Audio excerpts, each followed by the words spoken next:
अगर मैं आपसे कहूं कि एक ऐसी किताब है जो इंसानों के लिए नहीं बल्कि आत्मा के लिए लिखी गई है, एक ऐसी किताब जो मौत के बाद की यात्रा का नक्शा बताती है, तो क्या आप यकीन करेंगे?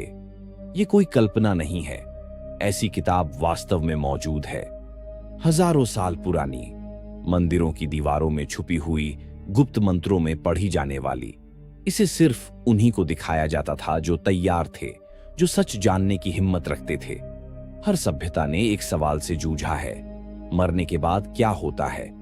क्या कुछ भी नहीं बचता, या फिर कुछ नया शुरू होता है? लेकिन ये रहस्यमयी किताब सिर्फ अंदाजा नहीं लगाती, ये दिशा देती है।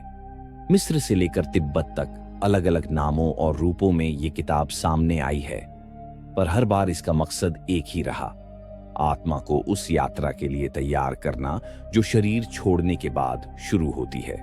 इस वीडियो में हम जानेंगे इस किताब की रहस्यमयी शुरुआत कैसे हुई, ये क्या सिखाती है और क्यों इसे आम लोगों से छुपाया गया, और सबसे जरूरी, ये हमें हमारे बारे में क्या बताती है।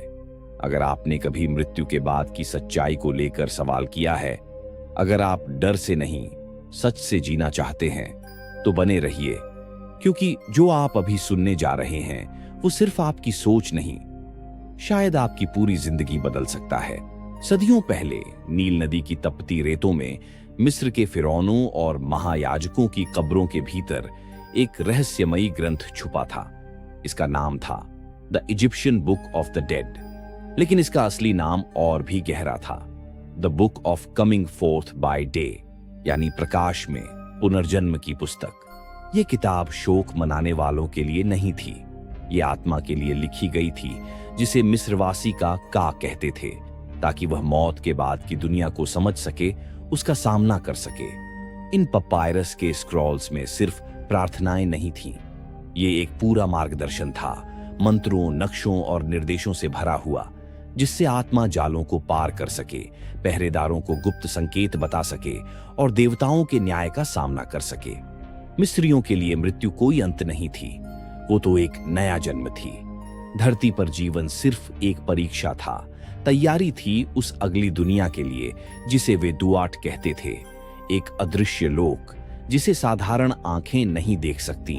अगर आत्मा बिना तैयारी के वहां पहुंचती तो उसका नाश तय था, पर जिसने इस ग्रंथ को समझ लिया वह अमर हो जाता। सदियों बाद हिमालय की ऊंचाइयों में एक और रहस्यमयी ग्रंथ सामने आया, बर्दो थ्योदोल। पश्चिम में इसे कहते हैं the Tibetan book of the dead, लेकिन एक बार फिर असली नाम ही इसका रहस्य खोलता है, liberation through hearing in the intermediate state, यानी बीच की अवस्था में सुनकर मुक्ति। यह किताब मरने के बाद पढ़ने के लिए नहीं थी, बल्कि आत्मा के सुनने के लिए थी। जब आत्मा बर्दों में भटकती है, मृत्यु और पुनर्जन्म के बीच की वह रहस्यमयी अवस्था, तब ये शब्द उसकी दिशा बनते हैं। दोनों ग्रंथ जो अलग अलग महाद्वीपों और युगों में बने, एक जैसी बात कहते हैं, प्रकाश की सुरंगें, दिव्य न्याय, मन की माया और एक चीज सबसे जरूरी, जागरूकता। दोनों मानते हैं कि आत्मा की यात्रा मुश्किल है, लेकिन अगर सही ज्ञान हो तो पार की जा सकती है। अब सवाल ये उठता है, इतने अलग अलग समय और जगहों पर रहने वाले लोग इतनी एक जैसी बातें कैसे जानते थे? क्या वे किसी साझे सत्य को देख रहे थे? बहुत सी गुप्त परंपराएं कहती हैं, हाँ, उनका मानना है कि मृत्यु कोई अराजकता नहीं, एक अनुष्ठान है, एक प्रक्रिया जिसे सीखा जा सकता है, समझा जा सकता है और अंततः मास्टर किया जा सकता है। मिस्र, ग्रीस, भारत और अन्य प्राचीन संस्कृतियों की गुप्त विद्याओं में ऐसे दीक्षा संस्कार होते थे जो मृत्यु का अनुभव कराते थे, मरण से पहले मरने की साधना। ये कोई डरावनी चीज नहीं थी, बल्कि शक्ति देने वाली प्रक्रिया थी, क्योंकि जिसने अपने अहंकार की मृत्यु को देख लिया और वापस आ गया, वो फिर कभी नहीं डरता, वो स्वतंत्र हो जाता है। यूनानी दार्शनिक प्लेटो ने कहा था, मृत्यु आत्मा को शरीर की कैद से आजादी देती है।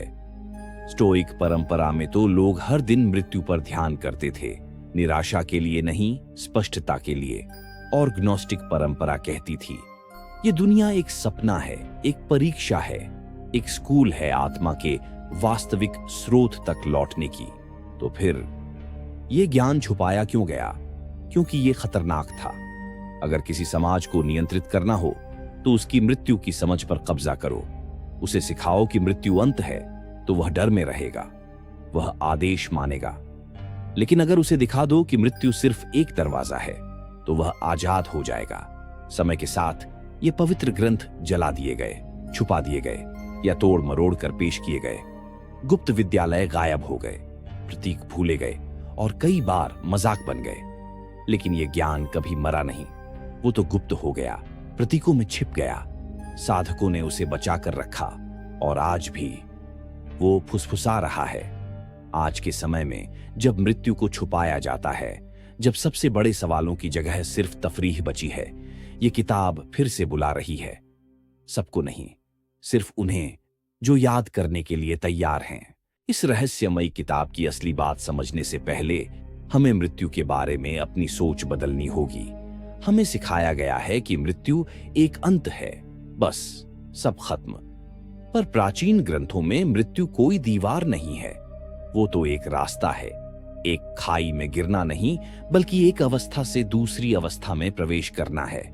इसे ऐसे समझिए जैसे आप किसी सपने से जाग रहे हों। सपने में सब कुछ असली लगता है, लेकिन जब आप उठते हैं तो समझ आता है ये तो सब दिमाग की रचना थी। प्राचीन ज्ञान भी यही कहता है, मृत्यु का अनुभव कुछ वैसा ही है, लेकिन उल्टा। उनके अनुसार ये जीवन ही सपना है और मृत्यु वास्तविक जागरण। अब देखें कि मिस्र और तिब्बत के ग्रंथ इस प्रक्रिया को कैसे बताते हैं। मृत्यु का क्षण अंधकार के रूप में नहीं आता, बल्कि वियोग के रूप में आता है। आत्मा शरीर से अलग होती है, जैसे कपड़े से धागा धीरे धीरे निकलता हो। अक्सर एक चमकदार प्रकाश दिखाई देता है, तेज, शक्तिशाली, सब कुछ ढक लेने वाला। ये कोई रूपक नहीं है, ये वास्तविक चेतना का प्रकाश है। यही होता है पहला द्वार। तिब्बती बुक ऑफ द डेड कहता है, अगर आत्मा इस प्रकाश को अपनी असली प्रकृति के रूप में पहचान ले, अगर वो डरे बिना जागरूक रह सके, तो उसे उसी पल मुक्ति मिल सकती है। लेकिन अधिकतर आत्माएं ऐसा नहीं कर पाती। डर, पछतावा और मोह के कारण वो उस प्रकाश से पीछे हट जाती है। यहीं से यात्रा शुरू होती है। फिर आत्मा का सामना होता है अलग अलग रूपों से, दृश्य, अनुभव और प्रतीकों से। ये कोई बाहर की जगह नहीं होती, ये आत्मा की भीतरी दुनिया के प्रतिबिंब होते हैं। मिस्र की परंपरा में आत्मा डुआट से गुजरती है, जहां पशु मुख वाले देवता, नाग संरक्षक और न्याय करने वाले महाज मिलते हैं। तिब्बती परंपरा में आत्मा बर्दों से गुजरती है, भ्रम, सौंदर्य और भय की अवस्थाएं।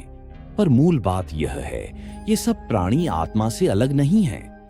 ये सब स्वयं के पहलू हैं, मन के प्रतीक, सोच की आकृतियां, भयानक देवता, आपके अंदर दबे डर के प्रतीक, दिव्य प्राणी, आपकी संभावनाएं, आपके आदर्श, दिल को पंख के साथ तौलना, आपकी सच्चाई की परीक्षा। ये कोई बाहर से थोपा गया न्याय नहीं है, ये तो आत्मा के सामने उसका ही आईना है। आप जितना ज्यादा अपने अहंकार से जुड़ते हैं, अपनी पहचान, नाम, पद या चेहरे से, उतनी ये यात्रा कठिन हो जाती है, क्योंकि मृत्यु में ये सब धीरे धीरे मिटने लगता है। केवल जागरूकता, शुद्ध अनगढ़ चेतना, और यहीं पर प्राचीन शिक्षा क्रांतिकारी हो जाती है। वो आपसे अंधविश्वास की अपेक्षा नहीं रखती, बल्कि कहती है, अपने मन की प्रकृति को पहचानो, मृत्यु के क्षण में भी। ये ग्रंथ बार बार एक बात दोहराते हैं, चेतना बनी रहती है, लेकिन उसका रूप इस बात पर निर्भर करता है कि आपने मृत्यु के क्षण में कैसी जागरूकता रखी। वो पल जैसे एक बीज होता है और उस बीज से उगती है नई यात्रा। कुछ आत्माएं दोबारा जन्म लेती हैं, कुछ बीच की अवस्थाओं में भटकती हैं और कुछ, बहुत ही थोड़ी, मुक्त होकर प्रकाश में विलीन हो जाती है। पर यह सब यूं ही नहीं होता।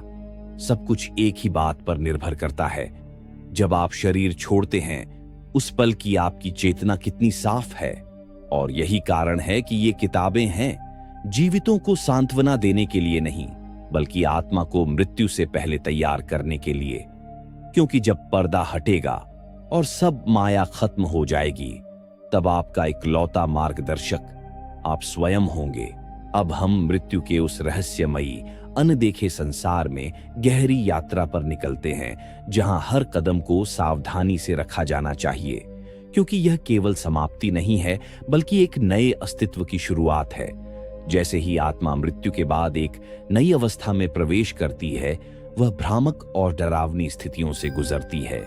यह केवल शरीर के साथ एक कटा हुआ संबंध नहीं होता, बल्कि यह एक मानसिक और आध्यात्मिक यात्रा है जिसे प्रत्येक आत्मा को अपनी चेतना के अनुसार तय करना होता है। जब आप मृत्यु के बाद उस प्रकाश से गुजरते हैं, तो आपकी आत्मा एक सांसारिक भ्रम से बाहर निकलने की कोशिश करती है। यह उस भ्रम का हिस्सा होती है जो हमने जीवन भर अनुभव किया, सभी हमारी इच्छाएं, डर और अपेक्षाएं। मृत्यु के बाद आत्मा उस कच्ची और अनछुई चेतना में प्रवेश करती है जिसे हम कभी नहीं जानते थे। इस अवस्था में आत्मा के पास अपनी सत्यता की पहचान करने का अवसर होता है, लेकिन इसे पहचानने के लिए एक विशेष प्रकार की जागरूकता की आवश्यकता होती है। तिब्बती और मिस्र दोनों परंपराओं में आत्मा को बार बार एक चौराहा मिलता है जहां उसे चयन करना होता है।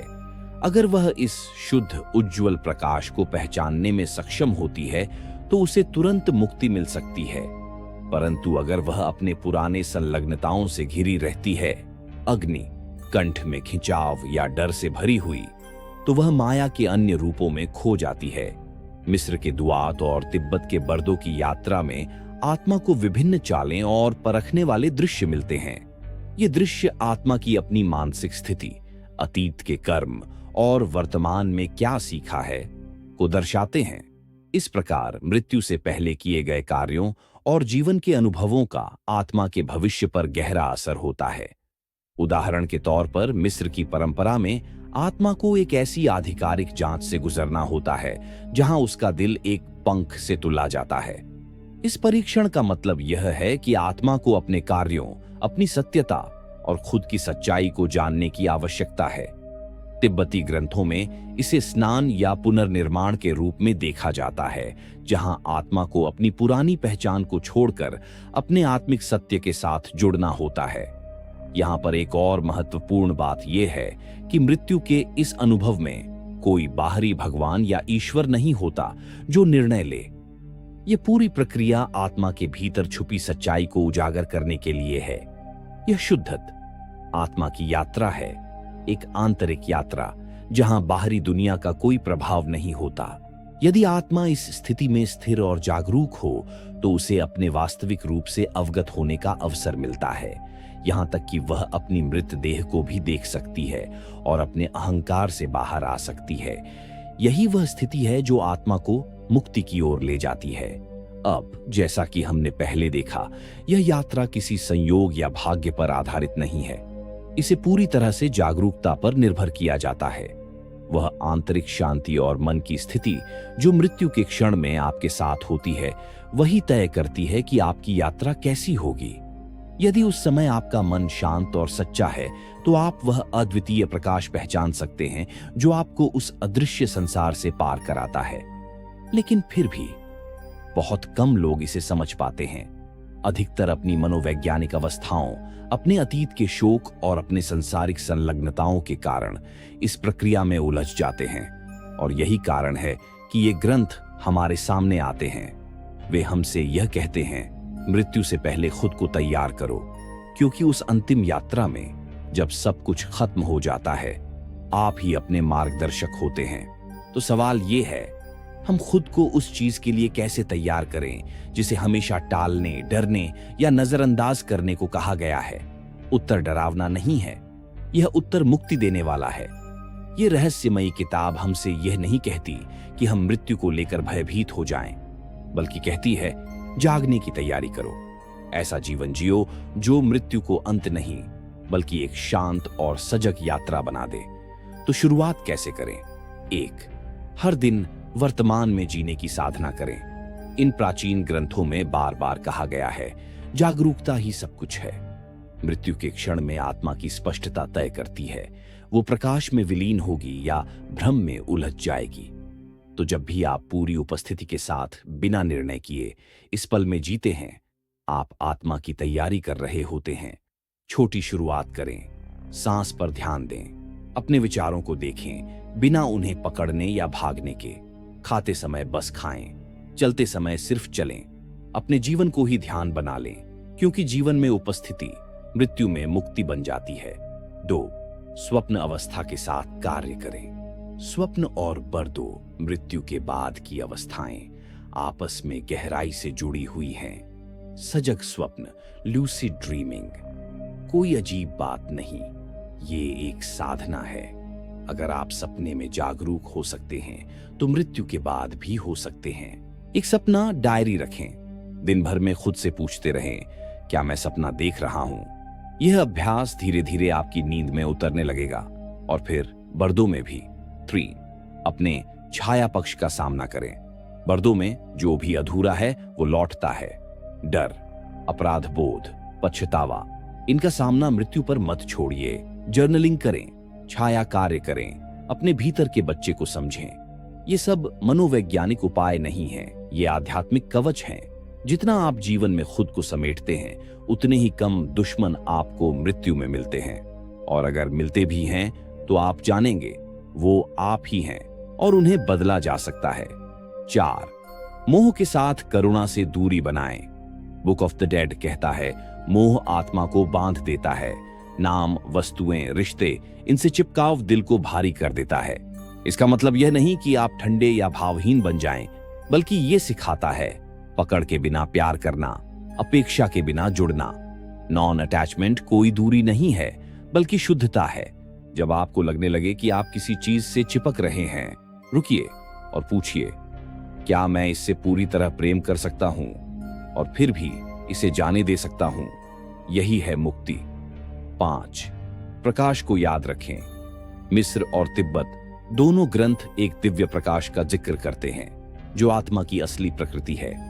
पर जिसने अपने जीवन में उसे नहीं पहचाना, उसके लिए यह प्रकाश डरावना हो सकता है। क्यों? क्योंकि अहंकार वहां अपने अंत को देखता है और विरोध करता है। इसलिए खुद को सन्नाटा, रहस्य और पवित्रता के साथ बैठना सिखाइए। प्रकृति में समय बिताइए, मौन में बैठिए, छोटे छोटे व्यक्तिगत अनुष्ठान बनाइए। कुछ परंपराएं सलाह देती हैं, अपने हृदय के केंद्र में एक स्पष्ट प्रकाश की कल्पना कीजिए, उसमें सांस लीजिए, उससे एक हो जाइए। ये कोई कल्पना नहीं, बल्कि एक स्मरण है कि ये प्रकाश आप ही हैं। 6. मृत्यु को अनुष्ठान का रूप दें। प्राचीन रहस्य विद्यालयों में लोग मृत्यु का अभ्यास करते थे। आप भी कर सकते हैं। अपनी खुद की मृत्यु की कल्पना कीजिए। सोचिए कि अगर आपके पास सिर्फ 1 साल है तो क्या सच में महत्वपूर्ण रहेगा? ये कोई नकारात्मक सोच नहीं, ये स्पष्टता है। ये आपको जगा देती है, क्योंकि इन किताबों का अंतिम संदेश मृत्यु नहीं है, वो है जीवन को सच में जीना, जागरूक होकर जीना, जागृत होकर जीना। जब आप इस रास्ते पर चलते हैं तो आप मुक्ति का अभ्यास शुरू करते हैं, कभी भविष्य में नहीं बल्कि अभी। और यही असली रहस्य है।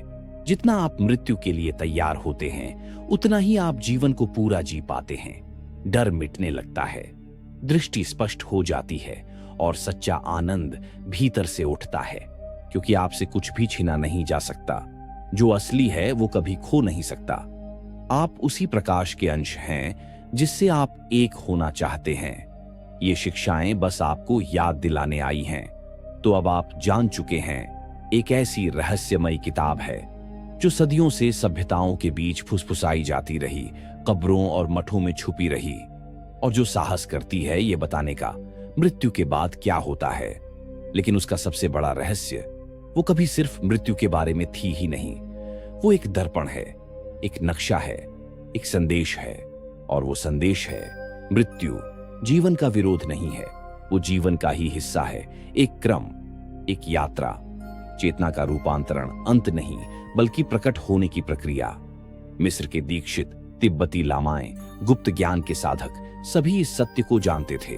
वे अंत की प्रतीक्षा नहीं करते थे, वे ऐसे जीते थे जैसे हर दिन एक जागरण की तैयारी हो। अब वही जिम्मेदारी और वही विशेषाधिकार आप पर है। अपने आप से पूछिए, क्या मैं वैसा जीवन जी रहा हूं जो मेरी आत्मा के सत्य के अनुरूप है? क्या मैं छोड़ने के लिए तैयार हूं जब समय आएगा? अगर आज रात मृत्यु सामने आए तो क्या मैं डरूंगा या पहचानूंगा?